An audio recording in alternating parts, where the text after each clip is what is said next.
Hi everyone, how's everyone doing? Hope everyone's okay, staying safe. My name's Andrew Hawkins, for those of you that don't know me. I'm currently a WO2 training advisor in Oman on British Loan Service. However, what I've been asked to do and what I'm going to do today, it's week 2 of the Where Am I Now Wednesday. What it is, so it's to come on and speak as part of Tag Veterans. What's Tag Vets? Tag Vets is a community of people. Tag Vets has been created by a great guy called Roberts. Well done, mate, for that. And it's to make people into a small, or to help make a community, a small veterans community, whether you're Army, Navy, Air Force, doesn't matter, to bring a community together to speak, maybe help with employment opportunities, and more importantly, to save a life or to improve a life. And we're all here to help, and that's what we're doing. And hopefully this is getting bigger, and it's good to see. It's really good to see. So why I'm doing this now, this speech, it's hopefully going to help people to give experience, lifestyle experiences, some ups, some downs, some advice, and also in turn to get advice from other people from their experiences. And we're here to help each other and to pass on our experiences in and out of the Army is the key point. When this will be every Wednesday, like now, this is week 2. Week 1 was already done by Mark Wallace. Well done, mate, for that. Perfect demonstration. How is to do a video like I'm doing now. If you're having any problems, please give me a shout or speak to Mark Wallace, who's a bit of a video guru, and he's going to help me with mine, aren't you, mate? Cheers. So, okay, what I'm going to start with, I'll go back to the start, where I started, to the beginning, and then we'll move through and where I am now.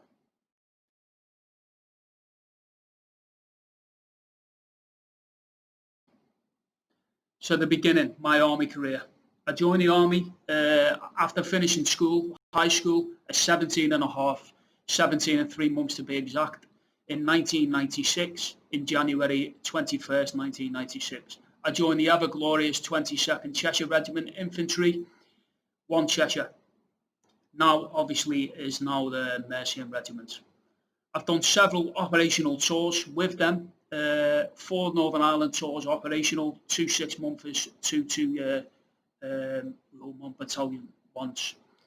I'm finishing when I finished officially several years back. Several other operational tours, Telic Operation Telic in Iraq, Optelic 4 and Optelic 11, one with Cheshire Regiment, one with Mercian Regiment, and also Operation Herrick in 2010, PB1, Babaji, as platoon sergeant, reconnaissance platoon, part of RDR battle group, 1 Mercian.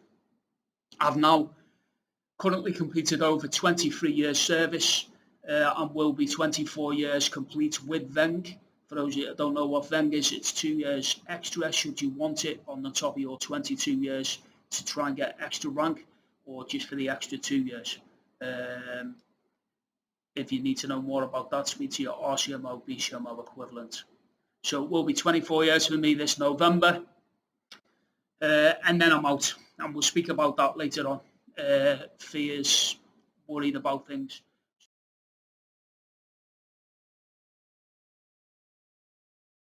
So struggles during my career. I have had some dark moments. I'm just going to speak about them briefly. Back in the year 2000, unfortunately, I was in a severe car crash. I was the driver. Fortunate circumstances, fatal car crash. Two died in that crash and 2 survived. I'm one of the lucky survivors, living to live the tale. I think about it every day.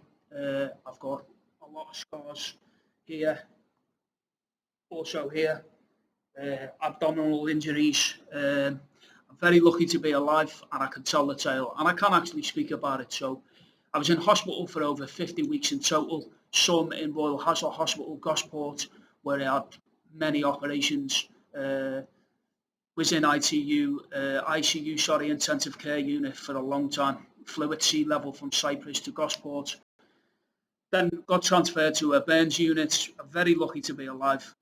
Had to learn how to walk again, so on and so forth. Over 50 weeks in hospital. Very difficult time for me, my family, friends, everyone around me, and for the families of the people who lost the two guys that were very close friends of mine as well in the car crash. Another guy survived. He's been through a horrific ordeal himself, but he's still here to tell the tale and has got through it. So I was then put into the army. Looked after me incredibly, bought me a chair. I wouldn't be where I am today in terms of movement if it wasn't for that. That's what you give your service days pay giving for. Amazing. If anyone wants to ask me any questions on that, feel free, because it saved my arm basically. Told me my career was over, my infantry career was over. After several visits to Headley Court, I was back in, passed my test, PFA, and so on and so forth, CFT as it was then.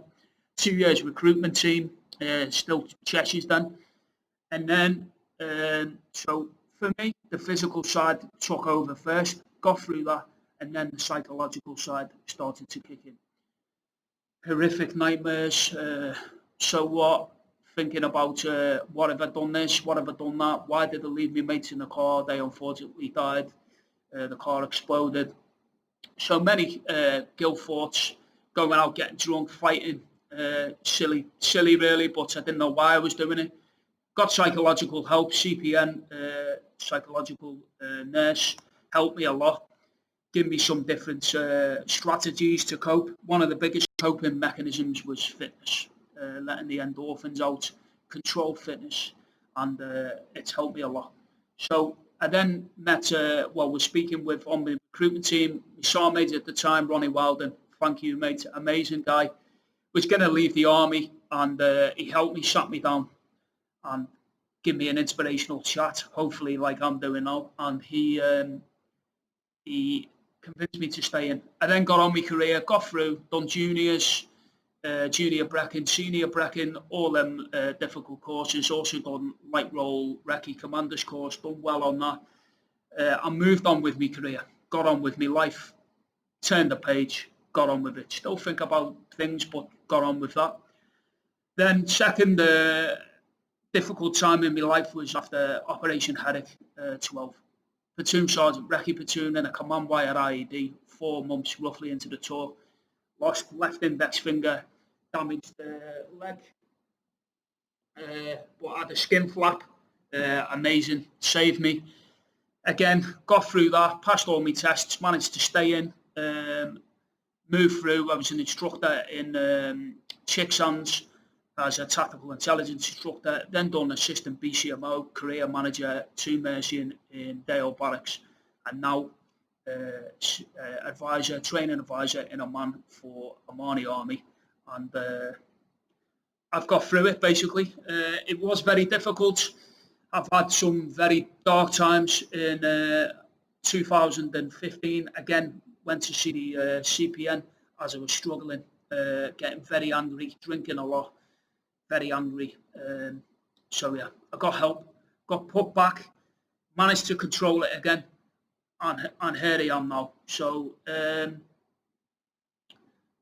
feelings, positive feelings, and then I'm now moving on to the future.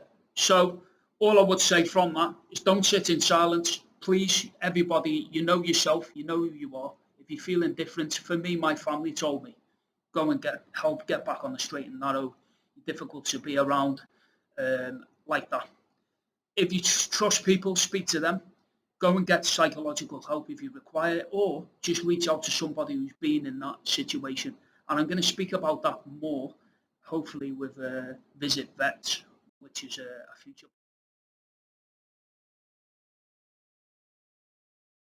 plan of mine. So positives and feelings about leaving the army. I am frightened about leaving the army. However, I'm excited as well, as I want a new chapter in my life. I want to do something different. And see how we get on. So things out there which I've come across since I've been in the military. I'm not an expert, but if you've got any questions about any of this, seek your educational officers, IEROs, individual educational resettlement officers, or also speak to people who have been there. Vets on this page can help you, and that's what we're here for. So regulatory reserves, it's a biggie. Please don't write it off. Go and speak to your assistant or RCMO or BCMO and ask about regulatory reserves. It's easier to do it while you're in than to do it when you get out. But you can do it once you're out, and people can advise you on that. It's a no-brainer. I believe there's still bounties, and you get paid while you're working, and you can also still hold down a civilian job and be in the reserves. It's mega. For me, it's a no-brainer and something I will look at. If it don't, go in FTRS.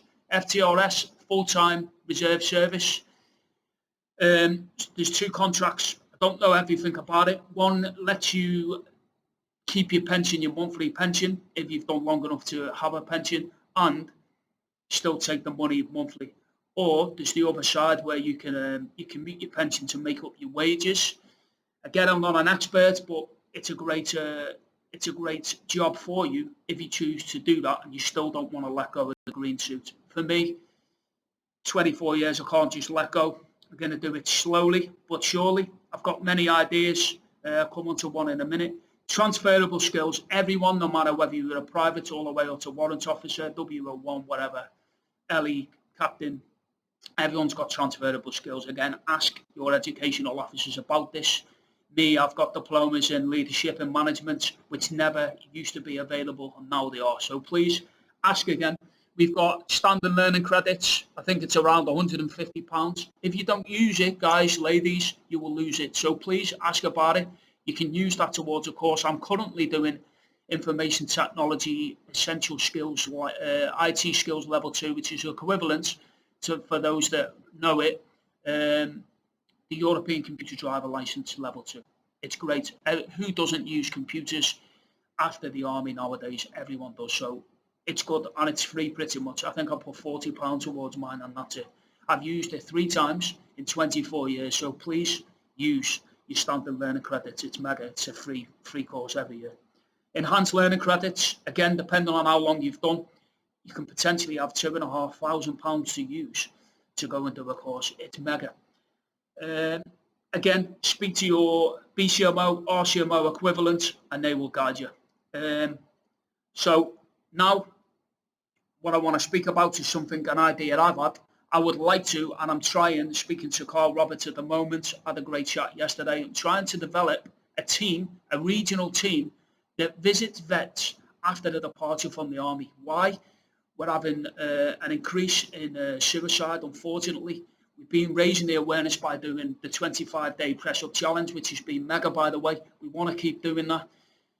It's not just for the military, that side, but this will be for veterans only. Maybe we can push it to civilians later, but we'll see how big it goes. Currently speaking about funding to get it off the ground. If it gets off the ground, what it is and what I'm trying to do. So I will try and get as many teams as possible, regional, so Northwest, Northeast, Midlands, Southeast, Southwest, covering the whole of the UK and Northern Ireland, if we can.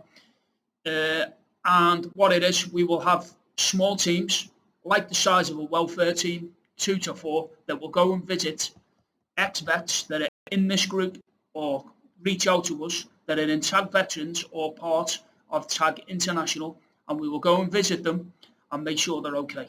Why? Because we're losing too many people after service. People are ending up on the streets. A lot of vets are not speaking out because they feel embarrassed.